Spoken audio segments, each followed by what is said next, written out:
In Luke 14, Jesus talks about the places of honor at a banquet. So back then, when you're invited to a banquet or some sort of fancy dinner party, you did not seat yourself. The host seated you.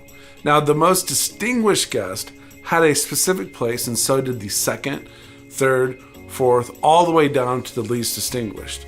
Now, what's interesting is the ESV sometimes uses this phrase, reclined at table, when describing dinner parties.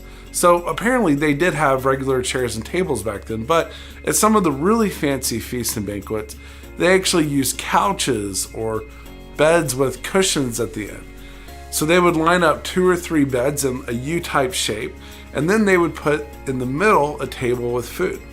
So you would recline at the table. You would use your left arm to support yourself, and then you would actually be laying down and using your right hand for eating. Now, this custom was widely used by the Greeks and then the Romans, and eventually the Jewish elite adopted the style. In fact, outside the Bible, we have something called the Talmud, which is rabbinic literature. In the 2nd century, one rabbi gives these instructions. And at the time when there are 3 beds, the most distinguished person reclined at the head, i.e. the middle, of the middle couch.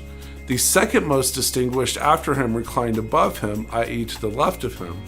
The third most distinguished beneath him, i.e. to the right of the most distinguished, and so on down the line.